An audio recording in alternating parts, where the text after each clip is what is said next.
الم تر الی الذین قیل لهم کفوا ایدیکم واقیموا الصلاۃ وآتوا الزکاۃ، ذرا تم نے دیکھا نہیں ان لوگوں کی طرف جن سے کہا گیا تھا کہ اپنے ہاتھوں کو بندھے رکھو، روکے رکھو، اور نماز قائم کرو اور زکوٰۃ دو۔ یہ ہے کہ جو مکے کے اندر حکم تھا 12 برس تک، مکے میں جب مسلمانوں پر ظلم و ستم توڑا جاتا تھا، انہیں ستایا جا رہا تھا، تو بہت سے مسلمان تھے جوش میں بھی اور یقیناً خلوص کے ساتھ ہوش مند ہو کر بھی کہ ہمیں اپنے ان بھائیوں کی مدد کرنی چاہیے۔ اب یہ سمیہ ہمارے سامنے جو ہے، جو کچھ ہو رہا ہے اس کے ساتھ ہماری نگاہوں کے سامنے، یاسر کے ساتھ جو کچھ ہو رہا ہے، حضور ہمیں اجازت دیجیے۔ آخر ہم جو ہے، ہم نامرد نہیں ہیں، ہم بے غیرت نہیں ہیں، ہم بزدل نہیں ہیں، لیکن اجازت نہیں تھی۔ یہ منہج انقلاب نبوی کا ایشو ہے۔ اس وقت حکم یہ تھا اپنے ہاتھ تھامے رکھو، نغمہ ہے بلبل شوریدہ تیرا خام ابھی، اپنے سینے میں اسے اور ذرا تھام ابھی، ایک وقت آئے گا تمہارے ہاتھ کھول دیے جائیں گے، ابھی کفوا ایدیکم۔ لیکن یہاں سوال پیدا ہوتا ہے، الم تر الی الذین قیل لهم کفوا ایدیکم، یہ فعل مجہول ہے، کہا کس نے تھا؟ مکی قرآن میں یہ آیت موجود نہیں ہے، وہاں بھی یہ حکم تھا محمد الرسول اللہ صلی اللہ علیہ وسلم کا، حضور نے روکا۔ یہ آیت تو اتر رہی ہے مدنی قرآن میں، سورہ نساء میں، تو معلوم ہوا کہ اس وقت بھی وہ حضور کا حکم تھا جس کو کہ اللہ نے وہ اون کیا ہے، اللہ کی طرف سے تھا یہ۔ تو وہی یہ جلی تو ہوتی ہے، وہی یہ خفی بھی ہوتی ہے، یا حضور کے جس اجتہاد کو اللہ تعالیٰ اس کو تقریر کہیں گے، جیسے حضور کی حدیث ہم کہتے ہیں، ایک آپ کا قول ہے، ایک فعل ہے، ایک تقریر ہے۔ کوئی کام آپ کے سامنے کیا گیا، آپ نے اسے روکا نہیں، تو گویا کہ ایک طرح سے آپ کی طرف سے ریکگنیشن مل گئی کہ وہ بھی جائز ہے۔ یقیناً غلط ہوتا تو حضور روک دیتے۔ اسی طرح اللہ تعالیٰ کی کتاب ہے، وحی جلی ہے، وہ آ رہی ہے، لیکن حضور کا وحی خفی بھی ہے حضور کو جو آ جاتی ہے، اور ایک یہ کہ حضور خود اجتہاد کر رہے ہیں، اس کو اگر اللہ نے روکا نہیں تو وہ گویا اللہ کی تقریر ہو گئی، اور وہ بھی اللہ ہی کی طرف سے ہو گیا، اور وہ بھی گویا کہ اللہ نے اون کر لیا۔ تو اب یہ بھی ہو سکتا ہے کہ وحی خفی کے ذریعے سے اللہ نے مکی دور میں حضور کو یہ حکم دیا ہو کہ جو ہے یہاں نقل ہوا ہے، اور یہ بھی ہو سکتا ہے یہ حضور کا اپنا اجتہاد ہو اور اس کو اللہ تعالیٰ نے قبول کیا ہو۔ الم تر الی الذین قیل لهم کفوا ایدیکم واقیموا الصلاۃ وآتوا الزکاۃ، اب یہاں محذوف ہے۔ اس وقت تو کچھ لوگ بڑے زور شور سے کہتے تھے ہمیں اجازت ہونی چاہیے، ہم جنگ کریں، لیکن اب کیا حال ہوا؟ فلما کتب علیہم القتال، جب ان پر جنگ فرض کر دی گئی، اذا فریق منہم یخشون الناس کخشیۃ اللہ او اشد خشیہ، تو اب یہ دیکھنے میں آ رہا ہے کہ ان میں سے کچھ لوگ انسانوں سے اس طرح ڈر رہے ہیں جیسے اللہ سے ڈرنا چاہیے، بلکہ اس سے بھی زیادہ ڈر رہے ہیں۔ اب ظاہر بات ہے یہ وہ مکے کے مہاجرین نہیں ہیں، یہ اصل میں وہی منافقین مدینہ جو ہے ان کا حال ہے، لیکن کنٹراسٹ دکھانے کے لیے جو اس دور کی بات تھی اس کے مقابلے میں اس کو لے آیا گیا کہ اصل ایمان تو وہ تھا، اور یہ جو کچھ ہے شکل، یہ تو پھر کمزوری ہے اور نفاق کی علامت ہے۔ وَقَالُوا رَبَّنَا لِمَا كَتَبْتَ عَلَيْنَا الْقِتَالَ، اور وہ کہتے ہیں کہ پروردگار یہ ہم پر تو نے کیوں فرض کر دی جنگ، لَوْلَا أَخَّرْتَنَا إِلَىٰ أَجَلٍ قَرِيبٍ، ابھی اے پروردگار کچھ اور عرصے کے لیے، کچھ دیر کے لیے اور کیوں نہ مؤخر کیا اس کو۔ قُلْ مَتَاعُ الدُّنْيَا قَلِيلٌ، اے نبی کہہ دیجئے دنیا کا ساز و سامان یہ بہت حقیر سی شے ہے، وَالْآخِرَةُ خَيْرٌ لِمَنِ اتَّقَىٰ، آخرت بہت بہتر ہے اس کے لیے جو تقویٰ کی روش اختیار کرے، وَلَا تُظْلَمُونَ فَتِيلًا، اور تم پر دھاگا بھر بھی کوئی ظلم نہیں ہوگا، حق تلفی نہیں ہوگی، تمہارے جو بھی اعمال ہیں، انفاق ہے، قتال ہے، جو بھی اللہ کی راہ میں ایثار ہے، بھرپور تمہیں اس کا اجر و ثواب دے دیا جائے گا۔ اینما تکونوا یدرککم الموت، اب ظاہر بات ہے کہ قتال سے جی چرانے میں اصل سبب کیا تھا؟ موت کا خوف۔ اب اس کو کھولا جا رہا ہے جو ان کے دل کے اندر ہے۔ اینما تکونوا یدرککم الموت، جہاں کہیں بھی ہوگے موت تو تمہیں آ لے گی، پا لے گی۔ وَلَوْ كُنْتُمْ فِي بُرُوجٍ مُشَيَّدَةٍ، خواہ تم بڑے مضبوط فورٹیفائڈ دلوں کے اندر اپنے آپ کو جا کر محصور کر لو، بروج قلعے کے لیے آتا تھا، مشیدہ بہت مضبوط۔ وَإِن تُصِبْهُمْ حَسَنَةٌ يَقُولُوا هَٰذِهِ مِنْ عِندِ اللَّهِ، ان منافقین کا ایک اور طرز عمل دیکھیے، اگر مسلمانوں کو کوئی اچھی شے مل گئی، کوئی فتح ہو گئی، کوئی اور خیر آ گیا، حضور کی تدبیر کے اچھے نتائج نکل آئے، تو اسے حضور کی طرف منسوب نہیں کرتے تھے، کیا کہتے تھے؟ ان تصیبہم حسنۃ یقولوا ھذہ من عند اللہ، بڑا اللہ کا فضل ہوا، بڑا اللہ کا کرم ہوا، اللہ نے کیا ہے۔ وَإِن تُصِبْهُمْ سَيِّئَةٌ، اگر کوئی تکلیف آ گئی، کوئی مصیبت آ گئی، یقولوا هذه من عندک، اے محمد آپ کی وجہ سے ہوا ہے، یا آپ نے یہ غلط اقدام کیا، آپ نے یہ فیصلہ کر لیا کہ کھلے میدان میں جا کے جنگ کریں گے، ہم نے تو مشورہ دیا تھا آپ کو، آپ کی بھی رائے یہی تھی کہ مدینے کے اندر محصور ہو کر جنگ کریں، خیر آ گئی تو اللہ کی طرف سے، اور اگر تکلیف آ گئی تو اے محمد آپ کی طرف سے، قل کل من عند اللہ، کہہ دیجئے یہ سب چیزیں، خیر ہو، شر ہو، تکلیف ہو، آسانی ہو، مشکل ہو، جو بھی صورت سب اللہ کی طرف سے ہیں۔ فما لہؤلاء القوم لا یکادون یفقہون حدیثا، تو ان لوگوں کو کیا ہو گیا ہے کہ یہ کوئی بات بھی نہیں سمجھتے، ان کی مت بالکل ماری جا چکی ہے۔ اب یہاں جو اگلی آیت ہے اس کے بارے میں کافی قول ہیں، لیکن جو میرے نزدیک راجح ہے وہ میں بیان کر رہا ہوں کہ اس میں تحویل خطاب ہے۔ شروع میں جو خطاب کیا جا رہا ہے وہ ان مسلمانوں کو جن کی طرف سے یہ کمزوری یا نفاق ظاہر ہو رہا تھا۔ ما اصابک من حسنۃ فمن اللہ وما اصابک من سیئۃ فمن نفسک، دیکھو اے مسلمان، جو بھی کوئی خیر تمہیں ملتا ہے تمہیں یہی کہنا چاہیے اللہ کی طرف سے، اگرچہ خیر بھی اللہ کی طرف سے اور شر بھی اللہ کی طرف سے۔ یہ تو جو ہمارے ایمان کا ہے وہ ایمان مفصل، والقدر خیرہ وشرہ من اللہ تعالی والبعث بعد الموت، ہمارا ایمان اس پر ہے۔ لیکن طریقہ کیا ہے انسان کے لیے، ادب کیا ہے، صحیح کیا ہے، وہ یہ ہے کہ خیر ملے اللہ کا فضل ہے، اور اگر کوئی خرابی ہوئی ہے میری کسی غلطی سے ہوئی ہے، مجھ سے کوئی کوتاہی ہوئی ہے، مجھے اللہ تعالیٰ نے کوئی تعدیب فرمانی چاہیے۔ وَأَرْسَلْنَاكَ لِلنَّاسِ رَسُولًا، اور اے نبی ہم نے آپ کو تو لوگوں کے لیے رسول بنا کر بھیجا ہے۔ ایک یہ قول ہے کہ اس میں تحویل خطاب ہے، ایک یہ کہ درمیانی ٹکڑے میں بھی خطاب تو حضور سے ہی ہے لیکن استجاب کے انداز میں، اچھا تو جو انہیں خیر مل جائے تمہیں وہ تو ہے اللہ کی طرف سے، اور جو کوئی برائی آ جائے تو اے نبی آپ کی طرف سے ہے۔ کیا بات یہ کہہ رہے ہیں جبکہ اللہ نے آپ کو تو رسول بنا کر بھیجا ہے؟ تو یہ دو تعبیریں ہیں اس کی، میرے نزدیک پہلی تعبیر راجح ہے۔ وَكَفَى بِاللَّهِ شَهِيدًا، اور اللہ تعالیٰ کافی ہے گواہ کے طور پر یا مددگار کے طور پر۔ مَن يُطِعِ الرَّسُولَ فَقَدْ أَطَاعَ اللَّهَ، جو کوئی اطاعت کرتا ہے رسول کی، جس نے اطاعت کی رسول کی اس نے اطاعت کی اللہ کی۔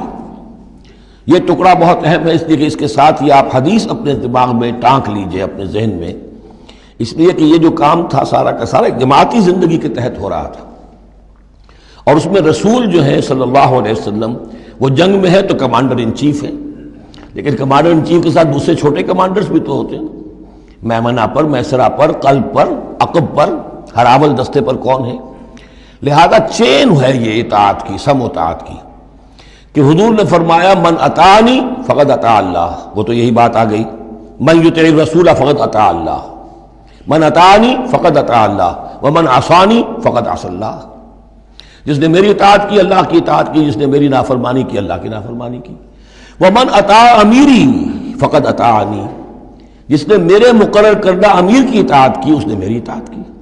ومن عصى امیری فقد عصانی، اور جس نے میرے معین کردہ امیر کی مخالفت کی یا اس کی نافرمانی کی اس نے میری نافرمانی کی۔ تو یہ چین چلے گی اوپر سے نیچے تک،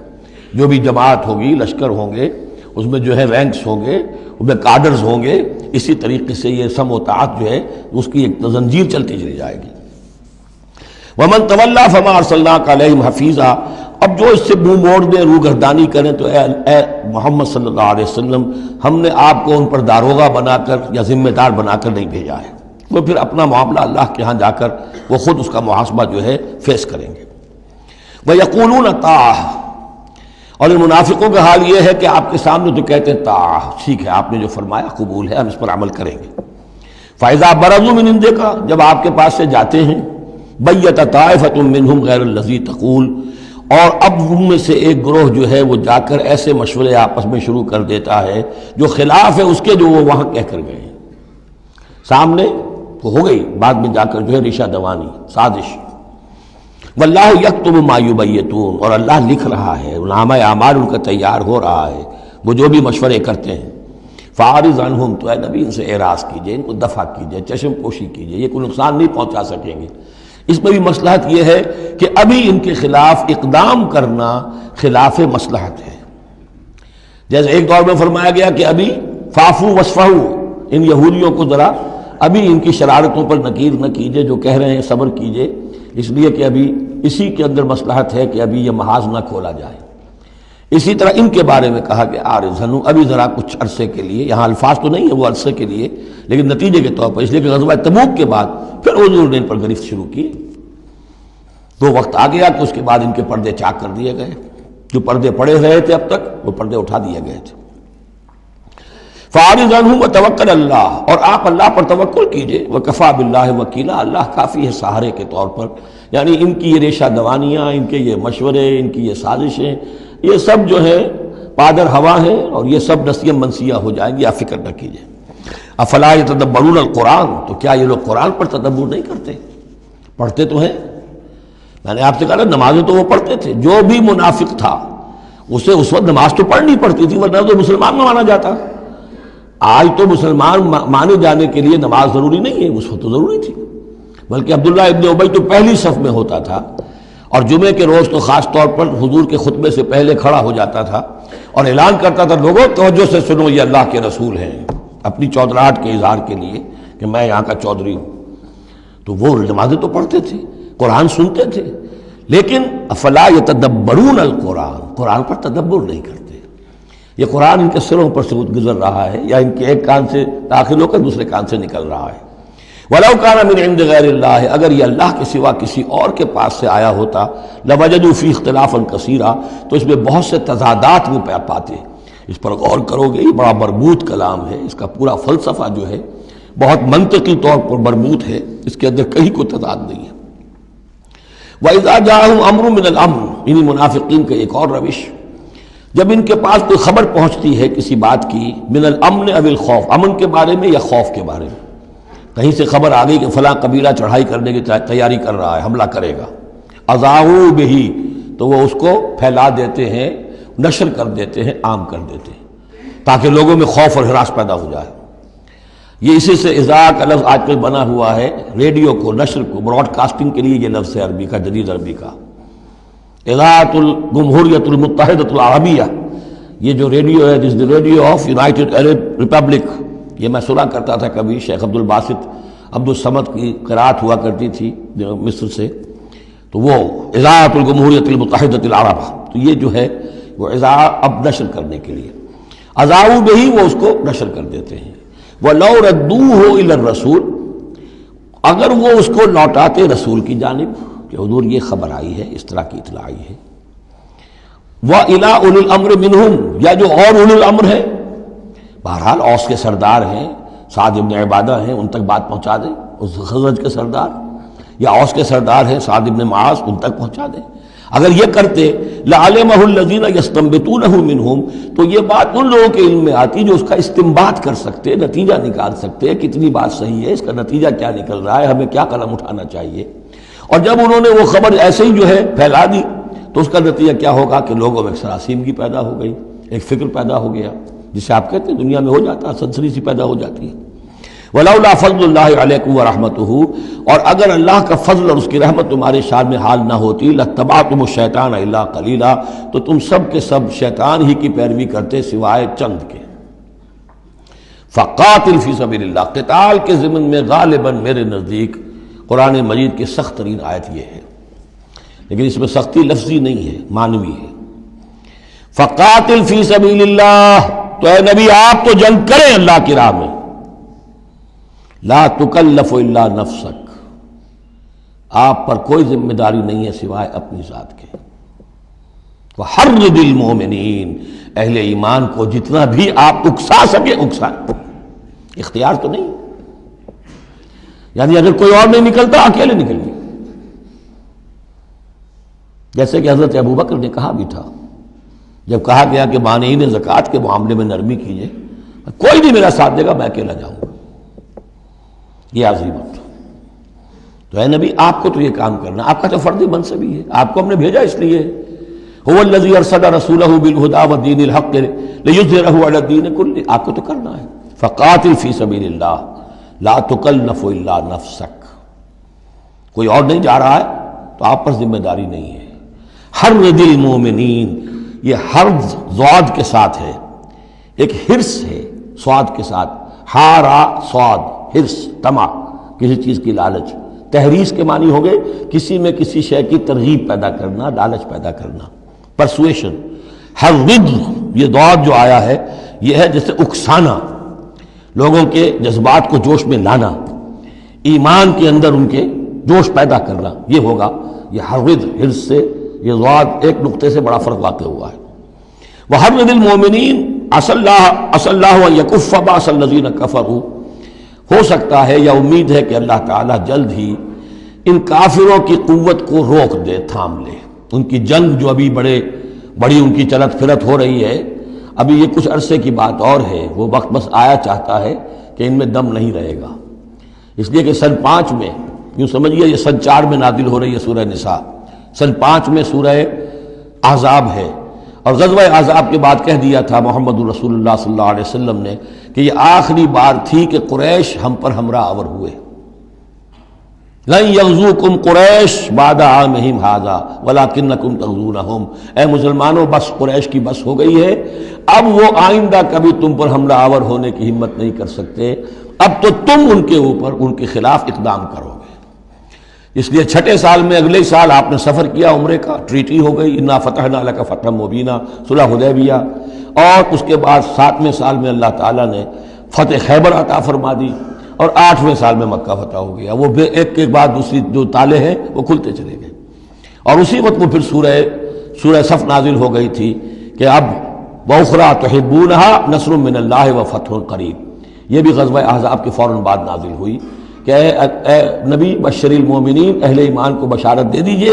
کہ اب وہ سخت دور گزر گیا، اب اللہ کی طرف سے نصرت اور فتح تمہارے قدم چوما چاہتی ہے۔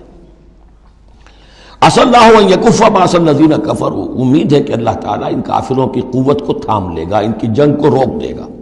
واللہ اشد باسا واشد تنکیلا، اور یقیناً اللہ تعالیٰ بہت سخت ہے جنگ میں بھی، قوت میں بھی، اور سزا دینے میں بھی، اور سختی اور عقوبت میں بھی۔ اس کے بعد پھر تمدنی چیزیں کچھ آ رہی ہیں، یہ اب پھر مسلمانوں سے خطاب آ رہا ہے۔ یہ منافقین سے 2 باتیں آ چکی، ایک اطاعت رسول جو ان پر شاق گزرتی تھی، اور ایک قتال فی سبیل اللہ جو ان کے لیے بہت بڑا امتحان بن جاتا تھا۔ من یشفع شفاعۃ حسنۃ یکن لہ نصیب منہا، انسانی معاشرے کے اندر سفارش کرنا کسی کے لیے یہ بھی ایک اس کا لازمی سا حصہ ہوتا ہے۔ کوئی شخص ہے، اس کی کوئی احتیاج ہے، آپ جانتے ہیں کہ نیک آدمی ہے، صحیح آدمی ہے، بیروپیہ نہیں ہے، دوسرے شخص کو جانتے ہیں کہ وہ اس کی مدد کر سکتا ہے، آپ جا کر اس کے لیے کہیں کہ اس کی مدد کی جائے، میں اس کو جانتا ہوں، یہ کوئی پروفیشنل بیگر نہیں ہے۔ یا اسی طرح کا معاملہ، کوئی مقدمے کا مسئلہ ہے، آپ کے علم میں کچھ حقائق ایسے ہیں کہ جو فائل کے اوپر جو پولیس نے جو بھی کر رکھی ہے کارروائی، وہ دھوکہ دینے والے ہیں، ڈیسیونگ ہے، تو آپ جاتے ہیں کسی کے پاس اور کہتے ہیں کہ یہ بات یوں ہے، تو یہ کوئی بری بات نہیں ہے۔ اچھائی کے لیے، نیکی کے لیے، بھلائی کے لیے، خیر کے لیے، عدل کے لیے، انصاف کے لیے اگر سفارش کی جائے تو اس میں کوئی حرج نہیں، بلکہ اس سے اللہ تعالیٰ ثواب عطا فرمائے گا۔ من یشفع شفاعۃ حسنۃ، جو کوئی سفارش کرتا ہے اچھی، یکن لہ نصیب منہا، اسے اس میں سے بھی حصہ ملے گا، اس کی نیکی، اس کے اجر و ثواب میں سے اسے حصہ ملے گا۔ ومن یشفع شفاعۃ سیئۃ یکن لہ کفل منہا، اور کسی نے بری سفارش کی، غلط سفارش کی، جھوٹی کی، حقائق کو توڑا مروڑا، تو پھر اس کے جرم کے اندر جو جس کے لیے وہ سب کچھ کر رہا ہے وہ بھی شریک ہو گیا، اس کا برابر کا حصہ دار ہو گیا۔ واللہ وکان اللہ علی کل شیء مقیتا، اور یقیناً اللہ تعالیٰ ہر شے پر قوت رکھنے والا ہے۔ ایک اور بات،